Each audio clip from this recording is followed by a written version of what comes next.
are back with another Black with No Cream podcast. New episode every single Wednesday and Sunday. I'm your host, Ben Haggerty, aka Ben Real Verse World. Today is episode 199. Oh my God.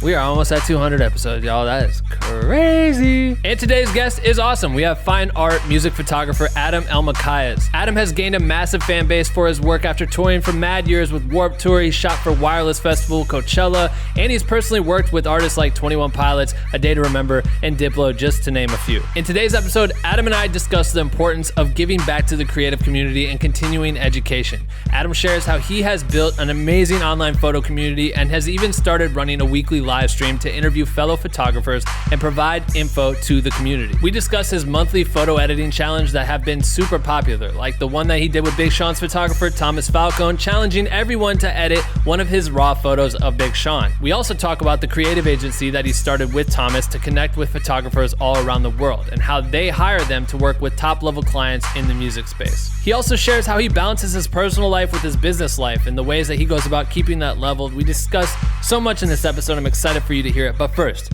if you are new to Black with No Cream, you are probably wondering, what the fuck is Black with No Cream? Great question. Black with No Cream is the illest educational resource for content creators fueled by caffeine. Or at least I take my coffee black with no cream, but you can drink or not drink whatever caffeine you fuck with and still be a part of our community. We have thousands of members from all around the world working together by sharing content, asking for feedback, passing tips and tricks along to one another with the goal of pushing each other to become the best motherfucking content creators on earth.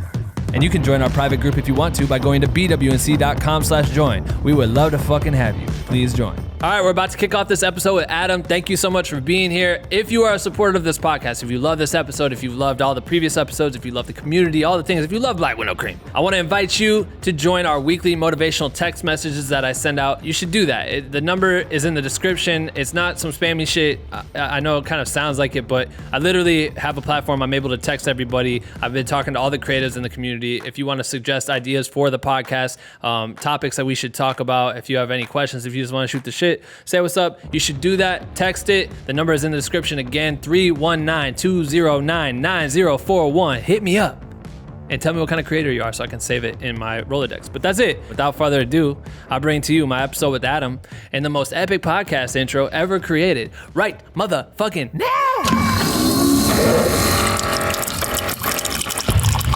Attention. If you stop this podcast recording at any time, you will die. I don't want to die. Do you want to live? Yeah.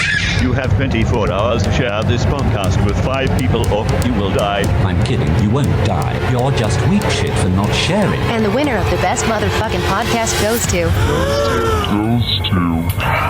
Black with No Cream. What do you think? It's so fucking dumb and so fucking Ben Haggerty. I knew you would say that. So first and foremost, Adam, thank you, dog, for being here. Thank you, Ben. I appreciate it. I know you got, you're taking, how long of a drive are you taking to get to Wisconsin? Like 3 days, 2 days? It's going to be 3 days. It's like 3 10-hour days. Right. That's the same drive I did coming out here and spread it out over 3. It's a solid move. Which way are you going? We're going to go from here to Grand Junction, Colorado, and then Grand Junction to Lincoln, Nebraska, and then Lincoln, Nebraska to Madison, Wisconsin. Nice. So now that anyone's listening to this, if you guys can go track them down and see. Yeah, if you could bring me snacks. Yeah, along the route. No, this will come out after your drive. Sorry, guys. Dude, how have you been? Everything's been good. I know. I'm glad that we got to have this happen because it's funny that, and I told you this on the phone, but I remember on Twitter, someone sent me a picture from, I think it was Thomas, shot of Big Sean, and you were running a challenge, challenging everyone to do their own edit of the raw photo. Am I right?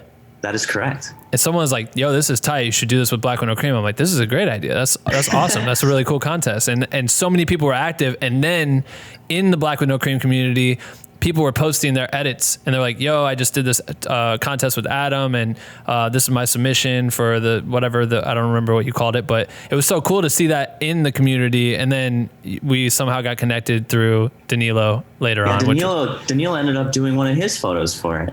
And then he did one of the Chainsmokers and we had him on, and then he recommended that I meet you because, well, he said that we have a lot in common, and right. Here we are. Here we are, man. Two Midwest dudes just kicking on the internet, kicking it through Zoom. And my brother's name is Ben, not Benjamin, just Ben, full name Ben, and your name's Ben. So it's nice I don't know. I feel like it's like easy talking to you. Right. I've never heard of anyone just getting birth and your full name is Ben, not Benjamin. I know. It's kind of weird. That's cool. That's tight. Well, yeah, dude, I'm glad we got to link. And it was cool because Danilo, he group chatted us and he was like, you need to link with Adam. He has a really cool community for photographers and is like out here trying to educate and help creatives in the photography space. And I feel like you guys would bind really well. And it's cool. I just literally hopped in your Discord. You got like a private Discord that you let people come join for free that are just in there talking about everything. It looks like you have so many different topic points that everyone's chatting about in here. Yeah, they're good people. We've got like a good core, like I would say 50 people that are quite active and they're super encouraging. I think the hardest part is getting people to take a step away from the self-promotion and taking strides towards, building other people up with their time. And so I like to see that in the community and they're good at it. Is that something you guys like encourage is to try to act in that fashion versus just letting it be a platform to educate everyone on their own work? Yeah, I mean, like my thought process behind it is like, if you take the time out of the day to tell somebody, hey, this is a great photo or compliment them or something, like that's some life-changing stuff that's rather effortless and low input, high out, like very, very high reward for that. So we encourage people to do that and I love to see it. It's a good community. Yeah, I love that. And I think that, there's so much you've done in the photography space that led you to get to a spot where obviously you could even build a community, right? Like you have to have quote unquote fans or people that look up to you to even be able to say like, hey, I want y'all to come over here and do that. And it's the same thing that happened with me. I would like to get like a little like snippet because we were supposed to, for people who are listening to this, we were supposed to have recorded an in-person interview today because when we talked about doing this, I thought the coronavirus is going away and that everyone would probably be all right by July. And then it's just going. Nothing wrong with your optimism. You know what I'm saying? I was hoping for the best and we got the worst where we're like, maybe it's not a good example to be on camera. But we're pretty close. Like I live like very close to your office. So we're kind of like, it's just as in person as we'll get. Right. And you guys, he has like a little Segway thing with like the feet and I have my boosted board. So we're going to go mob around the city. Yeah. Soon all enough. Electric, baby. Yeah, that's right. But could you kind of give people like a nutshell version of your career path that got you to the position where you were able to start the community? Because I feel like the community starting and trying to get people to champion around each other, that probably was more fairly recent, right? Yeah, I mean, how big of a nutshell? Are we like acorn or are we like walnut? Like how? Yeah, walnuts are cool. I like cracking open a walnut. So let's go. Yeah. They look like owls. What was I going to say? Yeah, I mean, it's been a long path, to be honest. A lot of learning from my part. And I started, I would say 15 years ago. I'm from Madison, Wisconsin. So just shooting local shows. Eventually toured with artists, did a lot of promo stuff for people's MySpaces. I was on Flickr back then, MySpace. That changed. Like I'm pretty heavily involved in, I would say, internet things, whether it be now it's Twitter, Instagram, YouTube, Twitch, Discord. And it's just kind of grown and changed over time. So I toured for a while after that. I would say like 10 years. And that was mostly with Warped Tour kind of bands, that genre, a little bit of DJ stuff, not too much. And my following was, I would say it was probably the biggest back when I was working with bands that were like really popular. But it was kind of like the battle for me was like, how do I take people who are following me just because I work with bands and find the people who are following me because they're photographers or they're inspired or they want to inspire other people. So it took me honestly years to really come to terms with the fact that, hey, these people they're not following you because you're you, they're following you because they like the people you shoot. And then B, to kind of like figure out how to do that, how to switch that, how to like make the own community. I don't know if I kind of got lost in my words there. No, I love that's my vibe. Ashley Osborne was on here and we had that same discussion because it's so frustrating when it's awesome because people like you because you make cool stuff for people that they like and they would have never known about you without them or whatever. But you see it really hit hard when you don't post whoever that is for the fans that follow you and it's not that artist. So they just don't give a fuck about it. And immediately like and all the numbers that come along with this it's like this uphill battle psychologically and people deal with that quite often. But for you, like, as you were saying, you're kind of trying to hunt for the creatives that you feel like you could connect with on a farther level versus like someone who loved whatever band it was that you got to tour with and followed you for that reason at that time. So as you start to do, because you have a large following, like your Instagram, you have like 300,000 some people that are paying attention to your work, right? That have come from probably multiple different bands and multiple different releases or however they found you. So you, at what point was it like, oh, you're kind of interested in learning like which ones of these are other fellow photographers that maybe I could connect with on a deeper level beyond just sharing my work? I think honestly, my path to like becoming somebody who taught, like I always like teaching, I always like psychology, I like helping people. And I was kind of very inspired by Mr. Rogers was, he was a religious guy, but he ended up teaching people kind of, instead of becoming like I'm going to use the wrong word here, but like a pastor, somebody who worked at a church, he became Mr. Rogers and did it that way. And he found, I kind of think of it that way, like instead of becoming a psychologist or, a school social worker, this was my path to kind of helping people. And it started, I would do workshops or make a DVD back in like 2010. And then I did workshops on Warped Tour. And then I did some other workshops on my own and some real life stuff. And then I'd do photo challenges and would do real life meetups, or it would just like kind of slowly change over time, depending on what the network was and where I was at in my life and what made sense. And then eventually the most recent iteration of that was kind of used to be YouTube. And then I brought it over to more like Twitch streams, and I did some community magazines, and now we're like Twitch streams and Discord. And I like it the most because it involves the least amount of doing things that I don't enjoy. And that like I get to interact with people for like 2 hours a week, and then I get to make websites and posts for 3 or 4 hours a week, and that's my time input. And it's pretty like, I don't know, you can see people growing, you can see people interacting, you can see people doing what I like to call community. Like you can see the community doing its thing, and that's really valuable to me. So that was a long-winded answer, but I hope that's okay. No, it is. So wait, when you say you do the websites, what are you talking about? You're saying you build each each one of them, like we have like a raw editing challenge, which you spoke about, or we have a photography hangout where it's like 5 photographers from a group come together and talk for an hour. And each of those things has like their own website that goes along with it. So I was saying like my time commitment each week is no longer like shooting a YouTube video, writing the script, editing the YouTube video down, posting it, and playing these keyword games. Like it's no longer that. And I'm happy that I'm relieved myself from those duties, because they weren't that enjoyable and I wasn't enjoying the process. And I enjoy the process of Twitch because I show up, I get to hang out with people, be social, and I like those things. They keep me happy. And that's all I have to do. Yeah. I make the websites. Yeah. Right. I think that it's cool to see from Danilo. When he told me about it, he's like, I just did his Twitch stream, and I was like, oh, cool, let me check that out. And I've been paying a lot more attention to Twitch and live streaming, obviously, as it's picked up steam. But I looked at it, and it was really cool to watch the way you're bringing in so many different creatives so often. Like you're having group chat discussions, quite like. And do you have a co-host in that? There was in the Danilo episode, there was another dude that was in there. Yeah, I have my friend Steve, who actually did my music photography workshops. We did them like in venues. He did those with me in real life. He's an amazing guy, just different end of the spectrum. So we go well together. And then for the hangout on Thursdays, it's just me. He has such a cool like voice. And yeah, he's a radio guy. He comes from radio. Okay, I was like, he's built for this shit. Dude, and he's the nicest person ever. Like, hanging out with him in real life is a delight, because you just learn how to be like, when we go out to eat, like he makes me feel uncomfortable with how courteous he is to people. And it's amazing. That's great. But you do, so you'll have him on sometimes, and you also on Sundays. Cool. But, and then you do these group chats, and I saw you did, who was on there? Faith? Or no, who did you just have on? Dang. It was like a whole squad, and you guys talked on Black Lives Matter, and like you had, there was like 5 different. Black Prince? Maybe it was. I can't remember who it was. I literally tuned it on. There was like 5. You had like 5 different creatives, and you were kind of guiding this conversation. And I just thought it was cool to be able to tap into that and hear that in its entirety, because I think group discussions are what inspired me to start the podcast. Is like, excuse me. It's like having.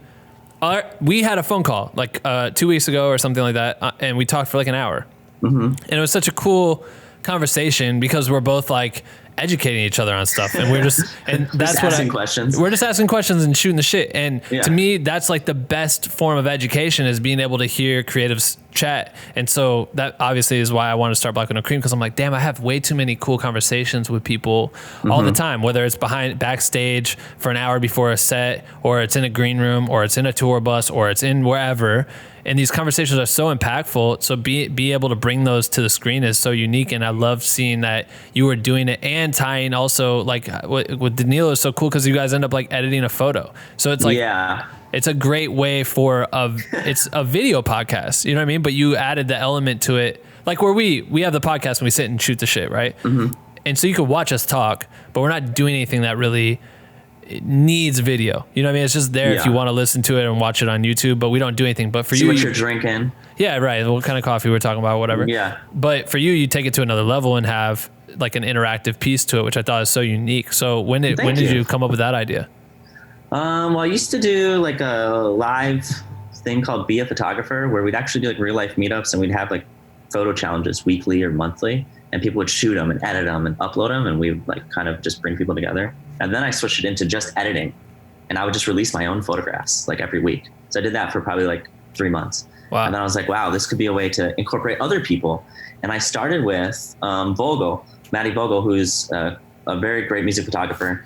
And he was the first one, and he did it with me. And I kind of started figuring out how it would work. And it started like, I would say like 3 months ago now. We've been doing it for 3 months. And yeah, they release a raw photo.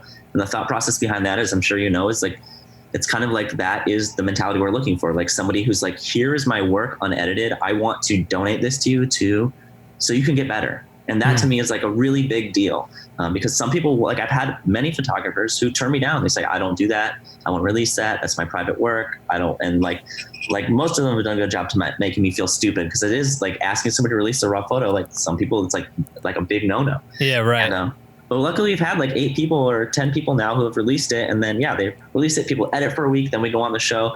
We interview them. We have them edit the photo live, and then they critique some of the photos that people answered, and they do a quick Q&A that people submitted, and they do a Q&A, and it's nice. That's super cool. And then for the challenge, is it through just basically people catching word of mouth, and they get like a certain window of time to create the edit, or how do you guys do it? Release it on Monday, edit it on Sunday. They can edit it through there. There's just a hashtag on Twitter, Instagram. We try to keep it pretty relaxed, not like you need to download it, upload it to this, submit it. There's an entry fee. Like it's super relaxed, because we want people to be doing it because they enjoy it and they want to learn and they want to get better. And it's a chance for people to like release work that isn't their own. So when they release it, they can be like, hey, this is me learning. This is me like visibly learning. This isn't like my work. Don't judge me for it. Don't hire me because, or not be hiring me. You know what I mean? Like how often do you get something that's like, hey, you can play with this and there's no repercussions on your personal brand? But no, I love that. Is it for you? Have you, because the other thing we could talk about is you and Thomas have created an agency for First Three. Yeah, it's called First Three. First Three Agency.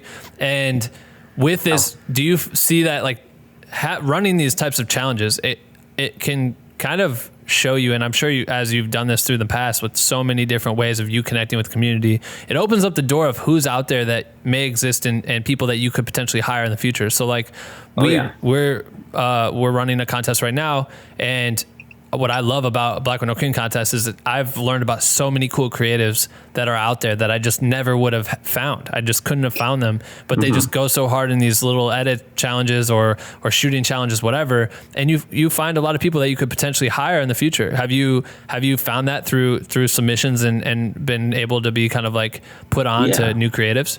Yeah. And I'm sure you can relate. I think the reason why we don't know about these people is, I mean, you're self-employed and you're creative, and you know that like to be a creative isn't just to be the part of you're not just creating, right? You're networking, you're doing your website, you're doing all these other things that take a long time to learn, and honestly take longer to learn than the actual creative process, and sometimes are longer to develop. So we're kind of trying to remove that step of like, hey, we know you might not be the most professional person. We know you might not have the greatest social skills, or we know you might not be great at invoicing, or all these things that kind of take a while to learn, but you're really good at what you do creatively. You're really good at, making GIFs or GIFs or making videos or, shooting some crazy 30-second clips, whatever you're really good at. We want to just take that, and that's all you have to do. Right. And we'll take care of everything else. And that's kind of the thought process behind the agency, is like, how can we enable these creatives to just create? And then we take care of all the emails, all the coordination, and all the stuff that like we don't necessarily enjoy, but we've learned over however long, as you can relate, 10 years being in the industry, you just know how to talk to people, you know how to email, you know how to get through all those things that maybe would be deterrents for hiring these people who are 18 to 24 or younger in their career that, you know, do great work and do very good work that's worth money, and they should be paid for it. Mm-hmm. So what kind of work do you guys focus on within the agency?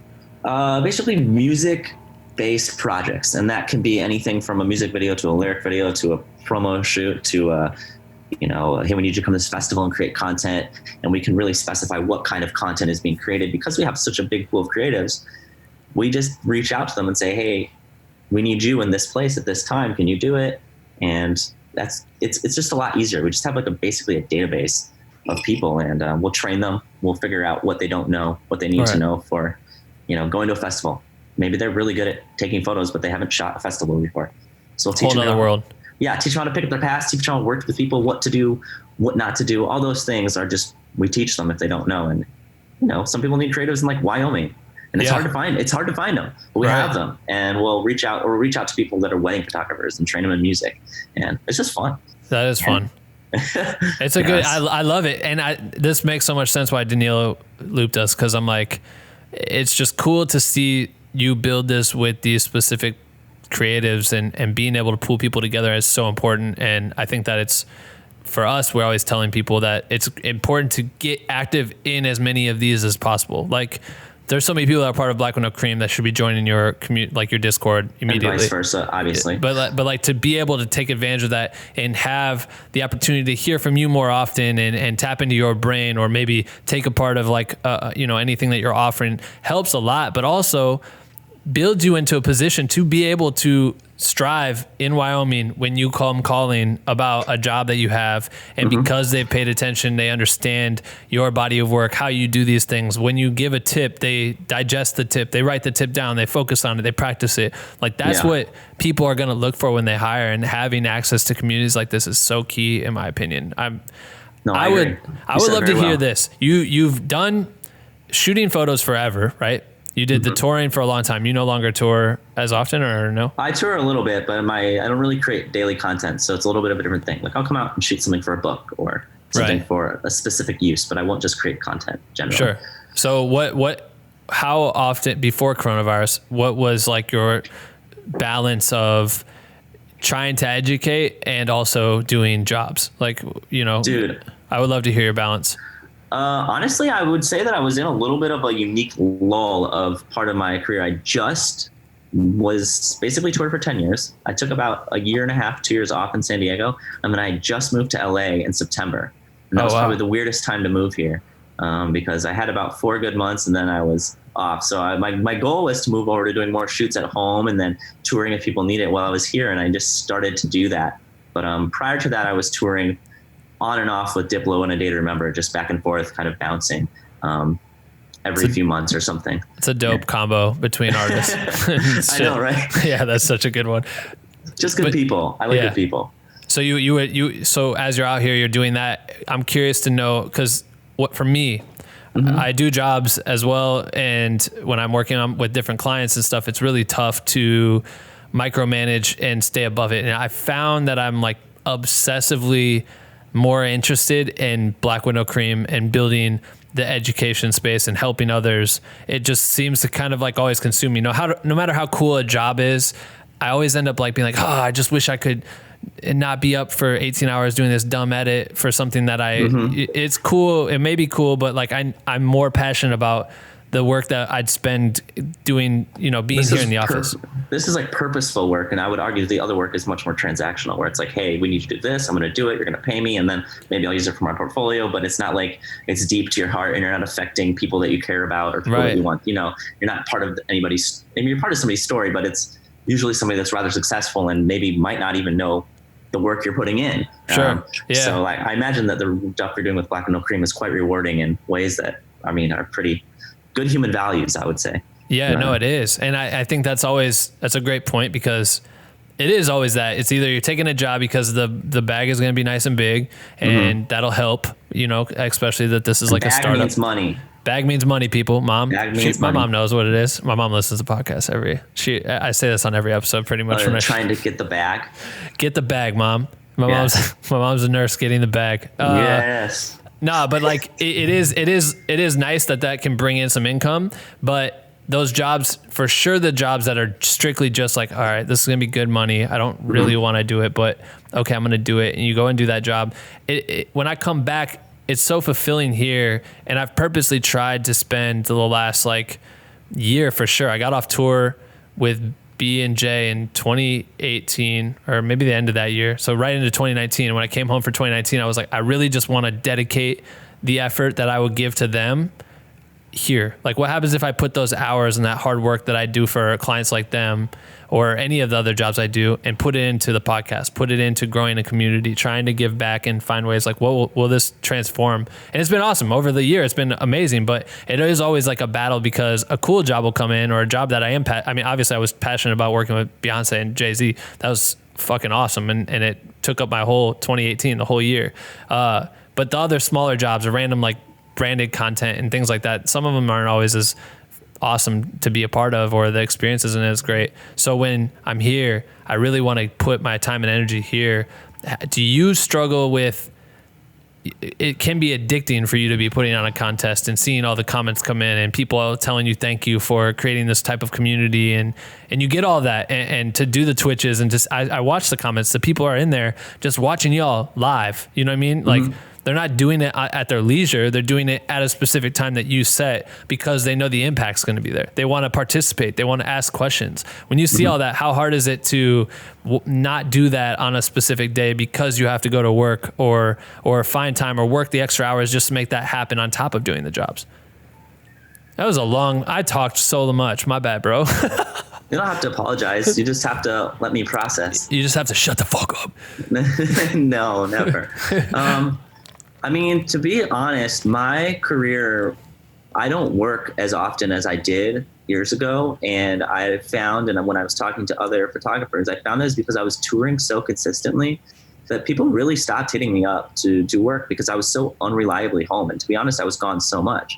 So it's been a normal struggle, I would say. Nothing abnormal about it. I would say it's a struggle no matter what you're doing in the creative industry, but of converting to let people know, hey, I live in LA now and I'm ready to shoot portraits, and I have to, it's my own fault. I have to post that portfolio. I have to start promoting that I do those things. I've just been working on that conversion. So I honestly had a lot of free time.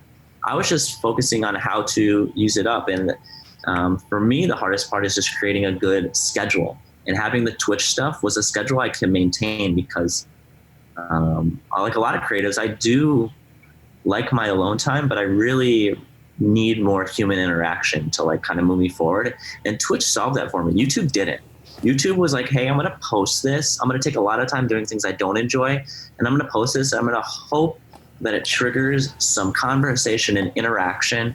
That I'm not talking about something that's like a number. I'm talking about things that I'm really value. Like, I hope this, when I would meet somebody in real life prior to this and be like, hey, I watched a YouTube video. It did this, this, and this. Thank you. Like, that means the world to me. Like, that is my goal. Like that, like, I want to be part of these people's story. And Twitch really ended up fulfilling a lot more than I thought it was. So it's actually a lot easier, I would say, because the structure and the schedule has such a low time commitment, and the time commitment that it is stuff I enjoy that, I don't know. I don't know if I even answered your question. I'm kind of guilty of the same thing where I just talk a lot. So but I hope something was in there. No, it was. And that's cool that I appreciate that too. And I can imagine that it's got to be pretty difficult. When you leave for tour, your real life freezes. Like, literally the only thing that matters is what you're doing that day. And that's on repeat for 3 to 6 months for however long you're on the road. Yeah. So it's rough. It's tough to stay in touch with clients or schedule it. And then you have to bail because you're on the tour, and the tour means more than that one day of work possibly, or you found out too late, etc. It is hard. So I understand that frustration of trying to get it out there, and what strategies are you taking to get the word out that you are indeed in town and ready to work when coronavirus is not a thing? Yo, I hope you're enjoying this episode with Adam. I love that Adam got on the podcast. He's such a nice guy. I just wanted to stop the episode real quick and bring up this topic, I guess. I've seen a lot of people in the Black with No Cream community, like hundreds and hundreds of posts over the last year, 2 years, of people asking about music licensing. To be honest, music licensing is super confusing. It's intimidating, it's expensive, and the last thing anyone wants to focus on is making sure that the music in your client videos is copyright free and licensed for use on all social platforms or websites, TV, or wherever they are planning to release it. Also, have you ever tried to license a top 40 track? First off, it's pretty much impossible for creators to get in touch with labels to get them to clear a record like that. I mean, I create videos for Beyonce and my videos still be getting flagged on Instagram. It's crazy. Even if you could get in touch with those labels, it would be expensive as fuck. YouTubers have been known to pay thousands of dollars just to license a major track, and that's after weeks and weeks of emailing back and forth for approvals. Trust me, it sucks to deliver your video to your client and having it get flagged by Facebook, Instagram, or YouTube, and they're looking at you wondering what's going on. That's where Epidemic Sound's commercial plan comes in clutch. For a fixed $49 a month or $299 for the year, you get access to 32,000 plus tracks that are all licensed for personal and commercial distributed content for all online platforms with unlimited paid advertising. That means no matter where or how your client wants to use this video, they are covered. And here's a pro tip. You can easily invoice each client for a music licensing fee and pay back that Epidemic investment in just a couple of jobs. It's that easy. Click the link in the description below and use the code BWNC at checkout to get a 30-day free trial and 50% off your first month. I hope you enjoy it. I stand by Epidemic all the way, and now it's time to get back to this episode with Adam. I mean, it was just a matter of selfish assigning photo shoots. So like hitting up people that I knew here and doing shoots that I enjoy and then posting that work. I have to redo my portfolio, which I admittedly haven't even finished yet. So I'm in the process of doing that. And it's just a matter of putting out there, this is what I'm doing now, and letting people know. And it just takes a little while when your career is so network based. It takes a while for your network to catch up. It takes a while for people to be like, hey, this is what he's doing now. And I mean, I can see it in other people, whether it be bands or anybody. Like it takes from a little bit from me to catch up on what they're doing. If I don't intake very much information online. I mostly rely on real life interactions. So Corona's actually hit me pretty hard as far as how I do everything I do. I mean, I moved to LA to see these people and have FaceTime with people that I want to work with. And now I'd hit people up and be like, hey, let me come to the studio while you're recording. And it just doesn't work now. Like I've just been told no so many times for reasons that I agree with. They'll be like, hey, we can't because of Corona. And I get it. So yeah, I mean, that's why I'm going to Wisconsin tomorrow. I'm like, well, I got no reason to be in LA right now. Right. I'm going to go keep doing, I can do my stream from anywhere. So I'm just going to keep doing that, maintain that. And I don't know about you, but a big struggle for me has always been consistency. And this one I've been consistent with. So I'm going to keep going. And I think that's a bunch of different factors. No, I love that. Yeah. So I don't know. That's where I'm at right now. I think everybody's kind of up in the air because of Corona. At least I am. So that's where I'm at. What is it? What's your schedule right now for Twitch? Like how often are you streaming? I'm working on two new things that I want to launch, but I haven't figured them out yet. So I'll let you know when they're done. But right now we do Sunday from 5 to 7. That's the raw editing challenge. And then Thursday from usually 2 to 3, but right now it's 12 to tomorrow this Thursday is 12 to 1. And that's the conversation. So it's starting with these few shows, and then I stream from time to time and edit, but I'm kind of just still figuring out the equation for that. Like I don't have that fully worked out because I can't game. I can't like edit for 8 hours. Like I can't be like a gamer. I could game for 8 hours, but nobody would care. I'm not that great. Yeah. So that's a solid schedule. That's a good commitment though. And it makes it tough. I'm interested to see how when we are able to be fully working again and everything's kind of normal, how you transition this into that world, because that's always been we always wanted to do some sort of live show with the podcast, but I'm like, yeah, but fuck, I might have to work this week. So we should pre-record that one too. Let's pre-record 3 episodes. So that way we're good while we're gone or whatever, because it's just tough to commit it being like, am I for sure going to be available? It's so hard to tell. So how do you have a plan for when that happens? If you keep adding more shit to your Twitch stream? Yeah, I mean, ideally, I would like to make it so the only part of the stream I have to do is the stream and everything else is streamlined. So basically what I do is I spend my time keeping everything pretty organized so that it's really scalable, so that, you know, like everything can be done as easily as being like, here's my Google Sheet, here's what needs to be updated when we get this information, I'll see you on the stream. And there's moderators that handle a lot of things, and they're just people that I've met through all this. And then I guess when it comes back in, it's just a matter of me figuring out my priorities. But I think a big priority of mine is to become, you know, get better at teaching, get better at my personal skills, whether it be interviewing or listening or learning. And those things all align with my Twitch stream and my contest. So I think I would maintain those more so even over work. Like they would be my priority. And it's just a balancing act at that point, or finding a way to make a work fit in the slots that I'm not doing. But at least it's the same time every week. So I can be like, hey, I'm just not available Sunday evening. Right. I'm just not like, and so I might have to modify it, but I'll make this. I guess that's the upside of being self-employed. When it needs to happen, I can be like, hey, we're switching the stream to this day. Right. And that's just, and people will be like, okay, yeah, we're doing that this great. week. And it's going to be, I'm pretty optimistic about it. I think it'll be good. Have you seen people, like what I've been realizing on Twitch is that people are searching there for streaming. Obviously, like that's the whole platform. Are you finding new viewers that were unfamiliar with you or your work maybe before that through Twitch? Like by just being on the platform, are you finding an audience there? A little bit, but it's hard because like I'm a Twitch user myself. Like I watch stuff on there, and I think that's important when you're teaching on something or using a platform, is to understand how people digest it and use it themselves. So like when I go on there, there's not a single part of me that would want to watch a photography stream, like because I'm going on there for entertainment. Like it's a little bit different. Like, you know, I don't want to have to use my brain to an extent. I want to have to enjoy somebody else using their brain and see how they play a game and learn a little bit that way. So I think that maybe if there's a lot of Pokemon Snap users on there, maybe this is a thing they'd come over to, because that's a photography game. But that's about it. Like I don't think there's a lot of people coming over because it's Twitch and they're on Twitch looking for a streamer. So it's half the battle is educating photographers and people, like this is how we're using this platform, even though it's not really intended to be used this way. Yeah. And same with Discord. Yeah, that's great. I think that I've heard from my friends that work in like at EA and they have relationships with Twitch. It's like they seem to be favoring streamers that are not streaming games, because you may have hundreds of thousands of people playing like Modern Warfare, but you have very little people teaching or educating on photography or filmmaking or whatever it may be. So I hear that they try to favor that a little bit more, but I was curious. I didn't know how that works. Yeah, I've seen people do other stuff on there that I think is more falls in line with gaming. Like there's a guy who does like that wood carving on there, and it's awesome. And he has like 900,000 followers, and damn. It's cool because it's like people doing the craft.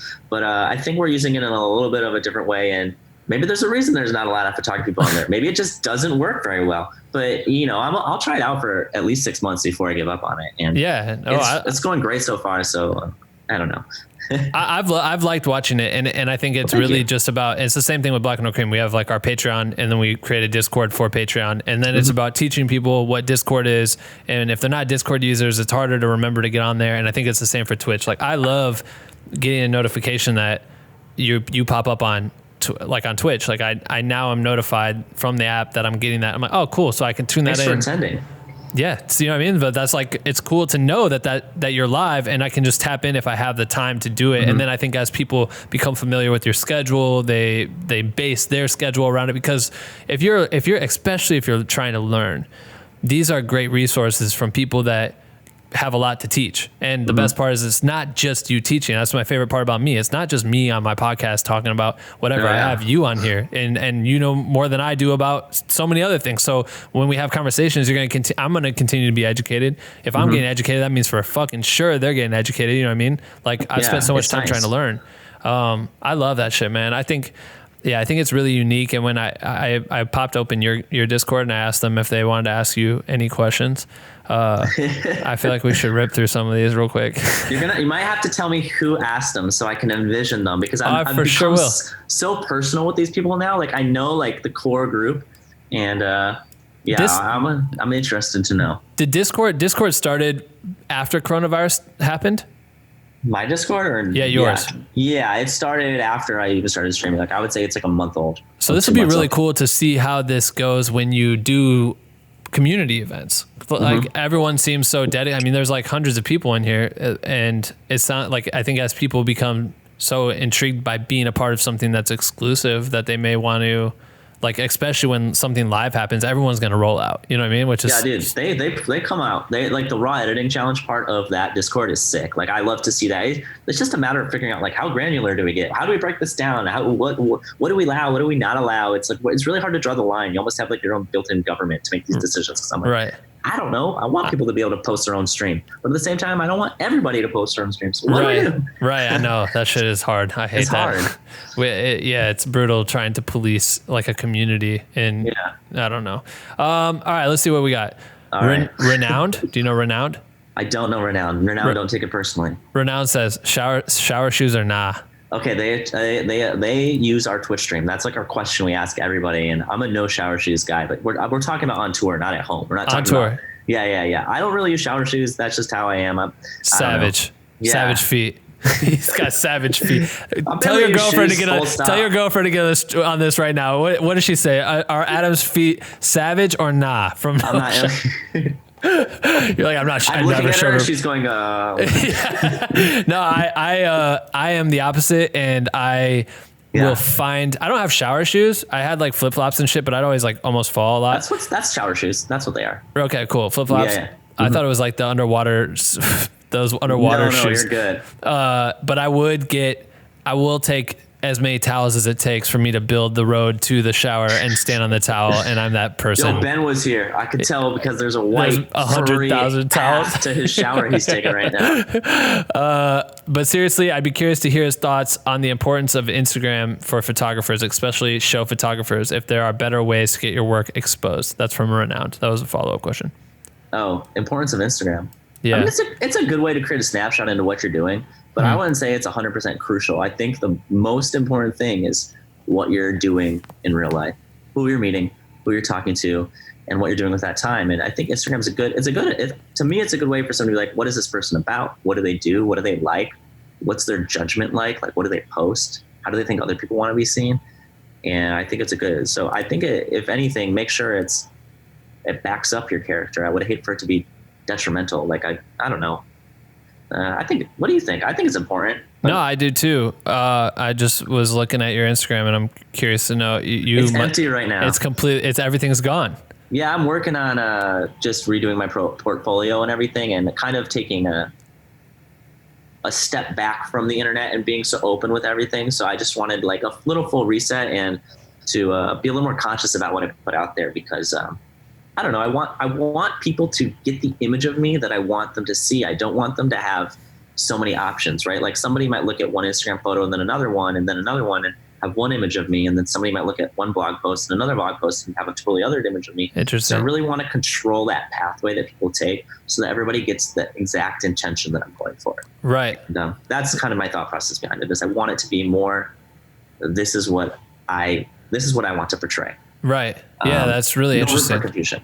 No, I get it. I was just having this conversation with Darren, who helps edit this podcast and shoot stuff for Black Window Cream. Thank you, Darren. And, Darren. He's listening right now. He's in the other room. He was talking. I just lost my fucking thought. What were we just talking about? You had a great point that you made about Instagram, and this is what it was. Mm-hmm. It was about getting. Do you try to make like specifically? He's trying to get hired in like. The football space. So he went out, shot with a college football player, got a really bunch of good content of him. Follow him on Instagram at Darren Conrad. And so Darren shot a bunch of stuff. It was really cool. And then it's like, do I continue to go out and get that type of content for my Instagram so I get hired by that? And my argument was, no. It's great that you have that piece of content and it can showcase what you do. Now use that to create conversations with different people out there that exist to say, hey, look, I created this piece of content. I could do this for you. You don't need to have your launching pad. Yeah, that's your launching pad. It's your selling point. Like for most people, if you think about Instagram, if you think that you just post a bunch of fire shit on Instagram, that everyone's going to go there and find it, you're wrong. When you have those conversations and you can send and almost use that as reference, like, this is a reference of something I can do for you if you're doing outreach. I think that that's one of the best ways that you can get hired, because if they see that, they're gonna be like, oh, this is cool. And if they go to your profile and you see a bunch of other options, it's like, it's the demo reel, it's the portfolio on your website. It's the same thing. Like, you got to hook them with something. And so I don't think you have to have an abundance of one thing to be able to get someone convinced that. No. And you know what I mean? I would argue that, I just have really understood it a little bit more being on the agency side now, and understanding like when somebody says we need something for this project, then I have to go look at their Instagram and portfolio and judge them on basically every decision they've made. And that's my job. This is what they put out there. I need to look at it and understand what type of person they are. What's their judgment like? What's their personality like based on the information they're giving me? So I would say just make sure everything is so intentional, and it doesn't have to be, that's a good example. Like, and then use that as your launching pad. Use that as how you get places, but it doesn't. Yeah. It's not the only way. I don't know. I think we're in agreement there, right? Yeah, we are for sure. Yeah. No, I love that. Yeah, I vibe too. Thank you I like what you just said. I need to go gut my Instagram. Damn Dude, it. Did you just get that feeling where it comes up, you're like, oh, I have this to do, and then you think about the Instagram, you're like, oh, I should write that down. Oh, also I have to do this. Yeah. And then this, and you're like, oh man, that's like a whole day's work. If I could share my notebook with you and my Trello board, my calendar and my notes, you'd throw up. It's disgusting with how many things I think I need to do by the end of every day. Well, I don't want to throw up, but I would love to see that information. So if there's some happy medium, I would love to discover it. I'll just read off the list after we get off this call. Let's see, Christian 2900. With CRISTIAN, like there's no H in there. Yeah, I know Christian. He says how to select a photo when you tukna. I don't think English is his first language. Okay, I might be incorrect, but that's why his name is spelled that way as well. Okay, I thought I was missing some ill-ass slang. No, you're good. When it is his first language, no offense. It is. How to select a photo when you took a good photo. So I'm assuming you took 30 great photos. How do you select the best one? I'm assuming.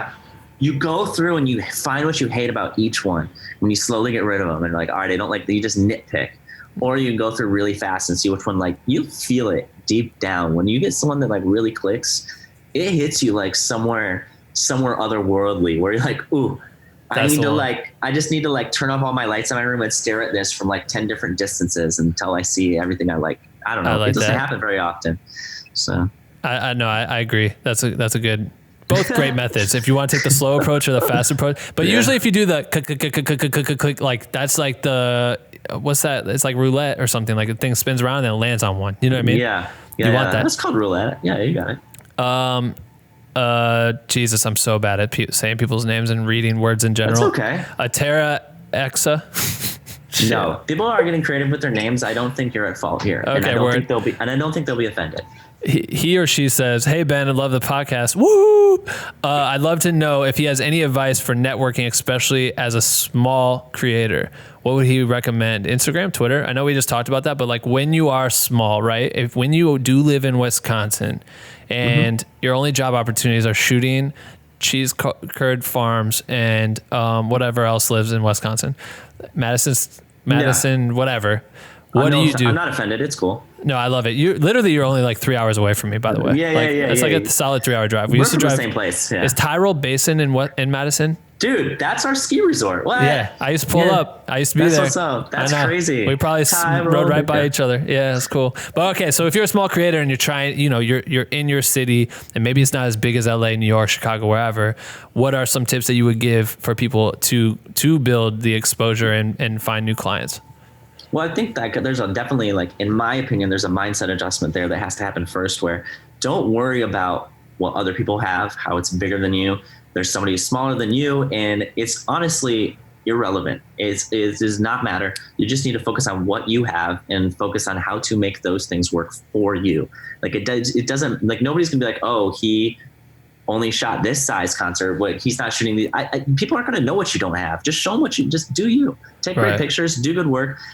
I've never found somebody who I've seen them like, oh, because they live in a small city, their work's so bad, or they don't have these opportunities. Like sometimes being in a small city is advantageous, especially when it comes to getting a photo pass to a show. Like if you live in Billings, Montana, I guarantee you there's less photographers submitting for a credential and less great photographers submitting for a credential than there are in New York. It's just less people. Right. And use that to your advantage. Figure out what you're good at. If cheese curds, what is in your area, shoot cheese curds and do it really well and do a damn good job. Like don't complain about it. If you want to complain about it, then solve that problem. But, like, don't use the problem as an excuse to not getting it done, in my opinion. Like, that is silly, and it's a trap. Like, you can fall into that. You can do it too often, and it's a bad habit too. So get in the habit of, finding, in my opinion, what works. And then that principle will stay the same for your whole career. Like, this never changes. You're always going to find what works. And it's like you're saying, like, figuring out what you want to do in your career, what makes sense, where you can go next, what you do with your community. It's all just focusing on what works. Right. I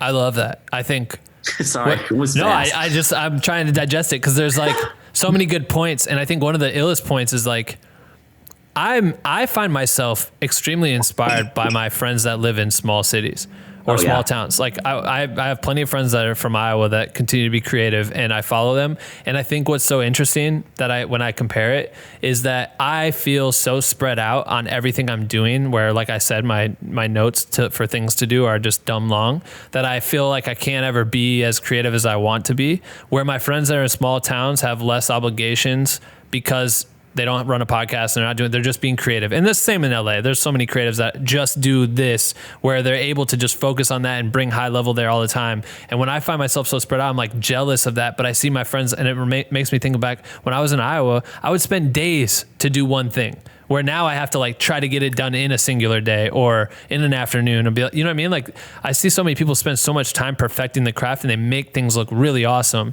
They just feel like they can't get seen because they're in a small city, and that's when you eventually like make this move to a bigger city and stuff. But it is really interesting when you look at it from that way. Do you think that if you wanted to, like, if you were like, hey, I've identified that I don't like this, whatever the situation that is making you end up being spread too thin, or however you feel, do you think that if you wanted to, you could switch it over to being more like your friends that live in a small city? Or do you think your lifestyle or job isn't conducive of that kind of reality?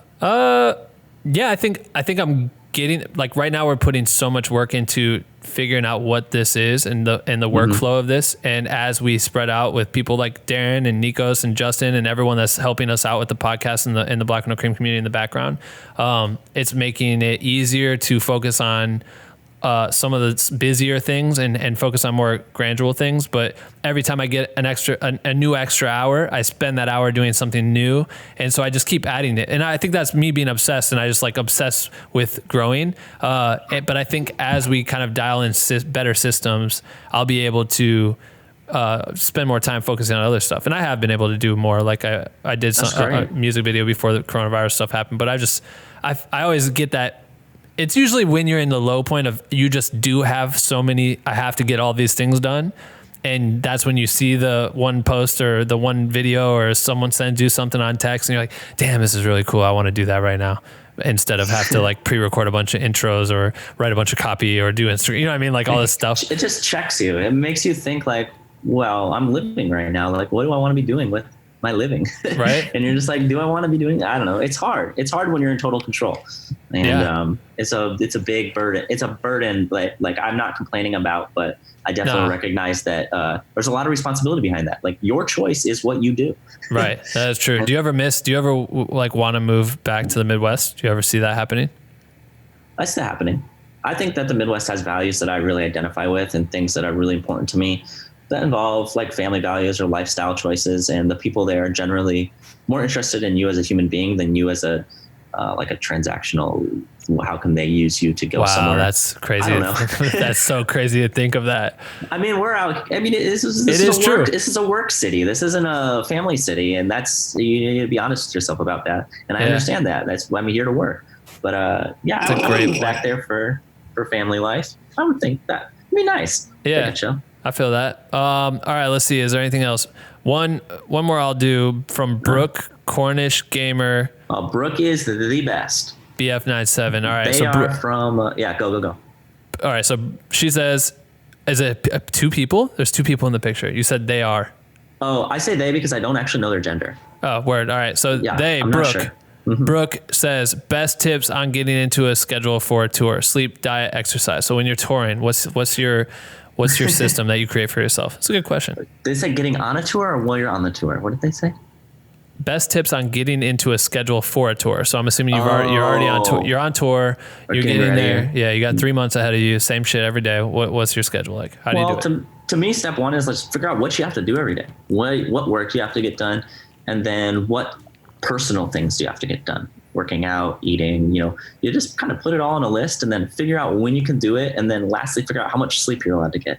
I would say, so you know what I mean? It's like, you just basically, when do I need to wake up? When do I need to go to bed? When do I need to start working? When do I need to finish working? And then how much time do I need before I start working in the morning to get all my, run a CVS or download my hard drives or take a shower or meditate or work out or stretch or whatever you need to do to make sure that when you're working, like you said, when you're on a tour, nothing else exists. So when you're working, you are dialed in, and you need to set yourself up for success there. I would say that needs to be your main goal every day. I love that.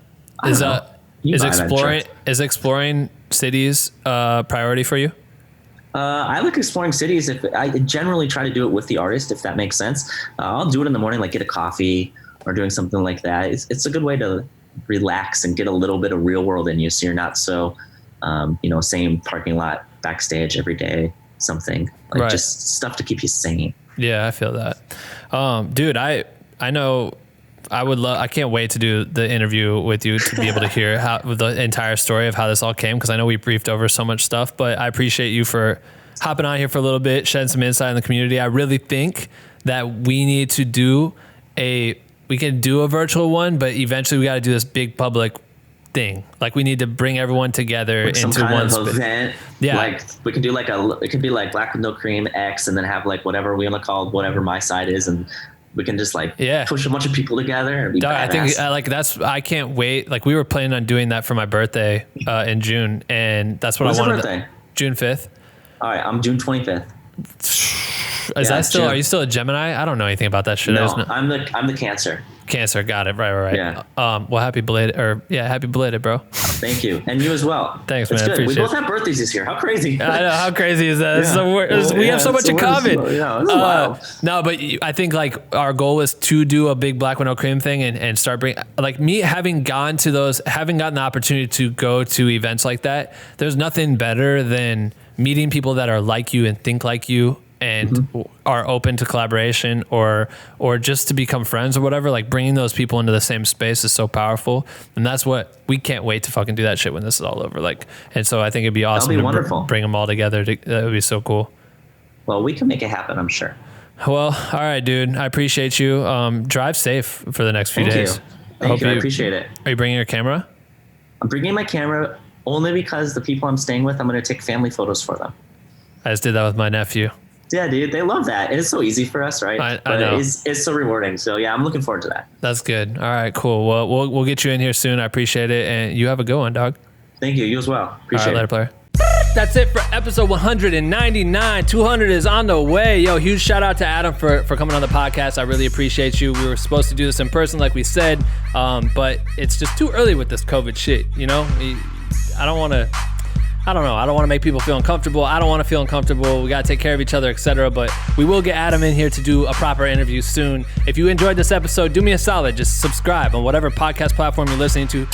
Hit that subscribe button and stay tuned in, because we release fire shit every single week. I swear to God, we put a lot of work in over here. If you watch on YouTube, you can see this office space. This is our little lab where we conduct all of our experiments and try to come up with the illest way to feed educational content to y'all listening. And I hope it helps. And if you do like the podcast and you want to get more involved or stay in touch or join a street team or whatever, shoot us a text at the number for the Black with No Cream phone number. It's 319-209-9041. Again, the link is in the description. That way you can get weekly motivational tips and just fire motivation. Really, that's all we're really trying to do with it. I don't want to make it some spammy shit, or I don't know. I just want to kind of kick some lessons and insight and value that I get out of the podcast and get it back to y'all, so it just kind of motivates you at the top of the week. But that's it. Thanks for listening again. DM us on Instagram too if you want to send a screenshot of you listening to the podcast. We will repost it, and that's it. Enjoy the work week, keep creating, and we'll see you in a few days, you bitch.